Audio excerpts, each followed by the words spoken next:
Hi, I'm John Atack, I'm Sam Atack. and Sam has suggested that we talk about Big words. big words. One way of establishing authority over people is to have complicated words for things. And in English law, and our law is English and Welsh, Scottish and Northern Irish. So we have three lots of law. There is no such thing as British law per se.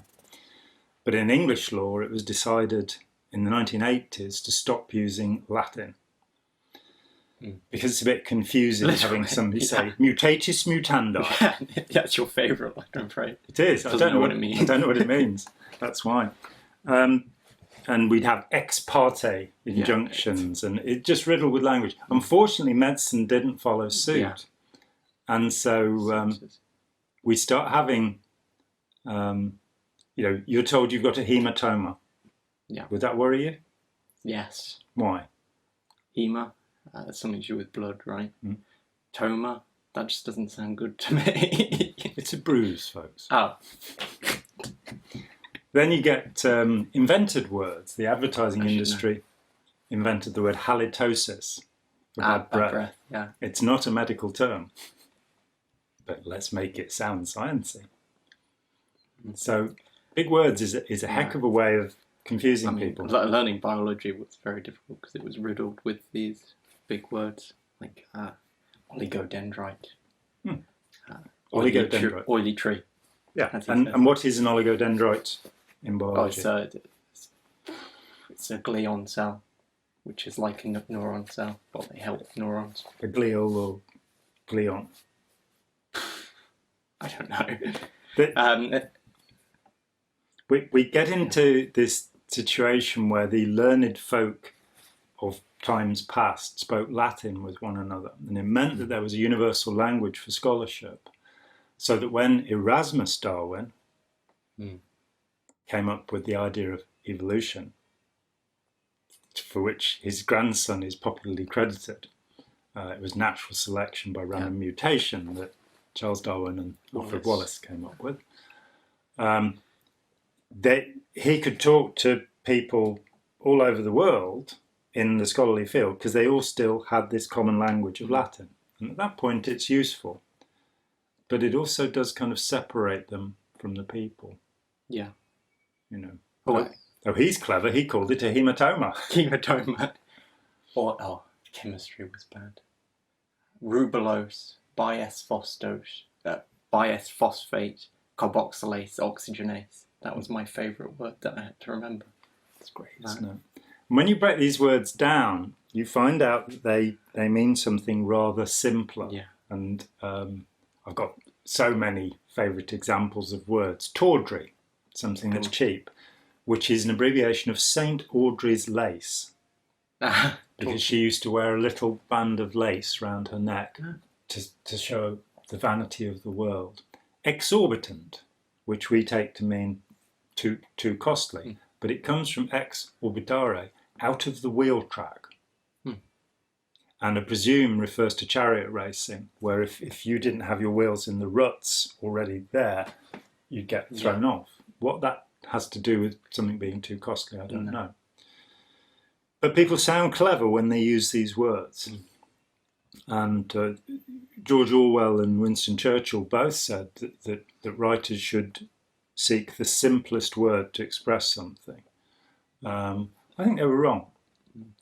And I think the reason they were wrong is that you should use the word, if you want to be understood, that is most commonly understood. Yeah. So you might have, for example, the word iota. You know what an iota is? We'll try a small amount. A small amount. A mote, M-O-T-E, which we only find in the biblical phrase that you're criticising somebody else for having a mote in their eye, not M-O-A-T, M-O-T-E, where you have a plank in your eye. Yeah. Which would be quite painful. It would. There are words so these are the shortest words and fit in with the Orwell and Churchill thing, but in fact particle would be a better word, though it is long. There was also a differentiation that words should be Saxon and German, until the First World War, which kind of got in the way of that idea, rather than being Latin and French.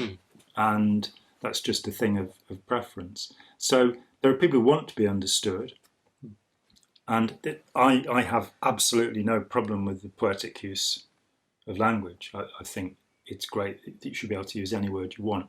But where people are wrapping things up in big words or even making them up, I think we need to be a little bit careful. In the field of, you said before, in the fields of psychiatry and psychology, this is quite a commonplace that we find terms, and those terms as they come into the ordinary language are pretty much always misunderstood. So, for example, the word schizophrenic, or schizo, as it's produced in modern language, means multiple personality disorder. Whereas it doesn't mean that at all in psychiatry. It means somebody who suffers from delusions. Yeah. It's like paranoid being used. Paranoid, which is a very severe medical condition in which people imagine things around them, is now used for being concerned or anxious. Yeah. You've been paranoid, mate. Yeah. Depression, that's the commonest abuse of the terms, that when somebody's unhappy, they'll say, I'm depressed. Well, depression is what's called an endogenous condition, something that comes from the inside. So it doesn't mean that your girlfriend's just broken up with you. It means that your girlfriend really loves you, but you still feel sad. Yeah. That's depression. So we get this adoption of complex terms that basically changes their meaning, so that even doctors now, and this is a rather sad one, will prescribe you with Prozac, or sertraline, or venlafaxine, or another selective serotonin reuptake inhibitor, which I believe is a deception personally. I don't think that any of these chemicals actually cause the reuptake of serotonin, and I'm not aware of any proof that they do. They cause the generation of new cells in the hippocampus, and it's well known from pathological reports on truly depressed people who have endogenous or clinical depression, that the hippocampi are shrunken. And so by causing the generation of new cells, which takes 3 or 4 weeks, people get happier. The problem is that perhaps 4 out of 5 people who are given these drugs, selective serotonin reuptake inhibitors, are not actually suffering from depression. They're suffering from unhappiness, and they can be put on these drugs for years by general practitioners, ordinary doctors, who don't have a qualification to diagnose depression. And that's a bit wrong. So we'd like to advocate for, after 6 months, just as it says in the leaflet that comes in the packet, you should stop taking this stuff and see somebody who's actually qualified to see if you should continue taking it, or if your girlfriend would like to get back together with you, whatever comes first. Big words, lots and lots of big words that are used to confound and confuse people. The idea of language is to explain things, not to obfuscate them. Yes. So we've been him and me You. and him, and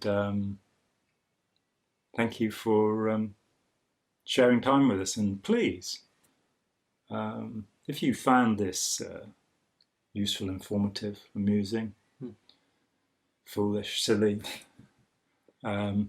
share it, because we want to become massive celebrities, and we can't do it without your help.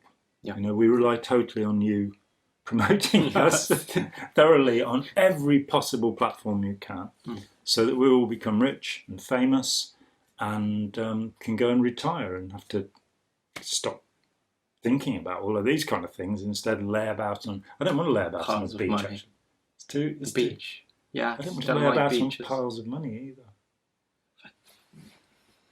No, it's just it's not the right thing. I'd rather have a mattress. Okay. I've got a mattress. I don't need anything else. No, don't tell them. Thanks so much. Yeah. We'll see you again soon. Bye-bye.